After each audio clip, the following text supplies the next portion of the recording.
इस बुलेटिन के प्रायोजक हैं योगमणि इंस्टीट्यूट ऑफ नर्सिंग। नमस्कार, जबलपुर लाइव के इस बुलेटिन में आपका स्वागत है। मैं हूं आपके साथ आकाश। अब देखते हैं खबरें विस्तार से।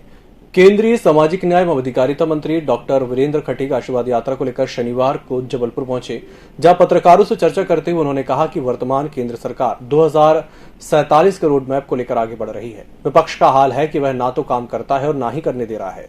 25 सालों के अपने संसदीय जीवन में पहली बार ऐसा पक्ष देख रहा हूं जो सिर्फ नकारात्मक राजनीति करने में जुटी है। केंद्रीय मंत्री खटीक ने कहा कि विपक्ष ने लोकसभा और राज्यसभा में पीएम नरेंद्र मोदी को अपने नए मंत्रियों का परिचय नहीं कराने दिया, तब हमने जनता के बीच जाकर उनसे आशीर्वाद लेने का निर्णय लिया था। हम सरकार की उपलब्धियों को भी इस यात्रा के माध्यम से जन जन तक पहुंचाने का प्रयास कर रहे हैं। पहले दिन से लेकर लगातार हम विपक्ष से इस बात के लिए हम आग्रह करते थे कि आइए, आपको जिन मुद्दों पर चर्चा करना है, सरकार हर विषय पर जो है ना चर्चा करने के लिए तैयार है, लेकिन विपक्ष की चर्चा करने में कोई रुचि नहीं रही। जैसा कि मैंने पूर्व में कहा, विपक्ष का केवल एक ही एजेंडा रहा कि ना काम करना है ना काम करने देना है, और शायद शोर मचाकर सदन की कार्रवाई में बाधा खड़ी करके वो अपने एजेंडा को आगे बढ़ाने में पूरे समय उन्होंने अपने समय को बर्बाद किया।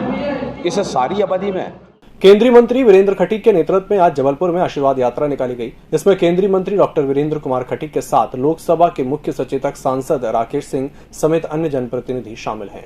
जबलपुर शहर में जगह जगह स्वागत मंच बनाकर आशीर्वाद यात्रा का स्वागत किया जा रहा है। विभिन्न वर्गों और समाज के लोग इस आशीर्वाद यात्रा में शामिल हो रहे हैं। केंद्रीय मंत्री खटीक यात्रा के दौरान ओलंपियन रजनीश अग्रवाल के घर भी पहुंचे।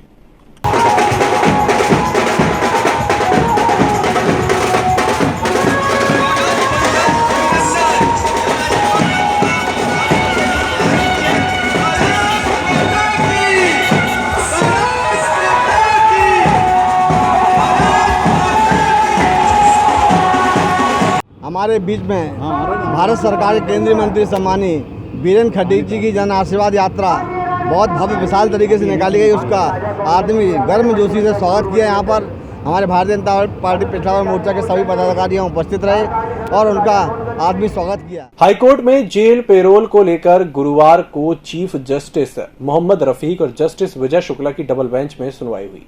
सरकार ने कोर्ट को बताया कि पेरोल पर बंदियों को छोड़ने के लिए कोई खास प्रावधान नहीं है। यदि कोर्ट कोई दिशा निर्देश दे तो वह उसका पालन करने को तैयार है। वहीं जेल रिफॉर्म और महिला जेल को लेकर भी राज्य सरकार ने सकारात्मक का जवाब पेश किया है। इस बुलेटिन में वक्त एक छोटे से ब्रेक का, जल्द होंगे हाजिर। Yogmani institute of nursing, Jamdar hospital, Jabalpur. Nursing के क्षेत्र में करियर बनाने का सुनहरा अवसर। प्रवेश प्रारंभ BSc nursing, post basic BSc nursing, GNM। पता 198/2 Raigwa, ward number 72, Arihant warehouse के पीछे, पाटन बाईपास चौक के पास, जबलपुर। ब्रेक के बाद एक बार फिर से आपका स्वागत है। मध्य प्रदेश साइबर सेल जबलपुर ने गुजरात से एक ऐसे युवक को गिरफ्तार किया जो एक युवती का इंस्टाग्राम पर फेक आईडी बनाकर अश्लील वीडियो पोस्ट कर रहा था। सेल के अधिकारियों का कहना है कि साइबर सेल में बीएससी नर्सिंग की एक छात्रा ने शिकायत दर्ज कराई थी कि उसके नाम का इंस्टाग्राम पर फर्जी आईडी बनाकर उस पर अश्लील फोटो वीडियो सेंड किए जा रहे हैं। साइबर सेल पिछले 2 माह से इस प्रकरण को सुलझाने और आरोपी की गिरफ्त करने में प्रयास कर रही है। आखिरकार साइबर सेल ने इस आरोपी को गुजरात के सूरत शहर से गिरफ्तार कर लिया है। पुलिस का कहना है कि आरोपी जालौर, राजस्थान का रहने वाला है। स्टेट साइबर सेल में एक प्रकरण कायम हुआ था जिसमें एक नर्सिंग बीएससी नर्सिंग की एक छात्रा है, उसका फेक इंस्टाग्राम आईडी बना के उसकी बड़े पोर्न वीडियो बना के फेक मार्फ वीडियो भेजे जा रहे थे। इस बात की शिकायत जिला स्टेट साइबर सेल में की गई थी। जब शिकायत की जांच की गई तो पता चला कि इसमें जो आरोपी है वो जालौर, राजस्थान का निवासी है। विगत 2 महीने से लगातार हम लोग उसकी तलाश कर रहे थे। ये आरोपी अभी सूरत, गुजरात से हमको मिला है और उसको अरेस्ट करके न्यायालय में पेश किया गया है।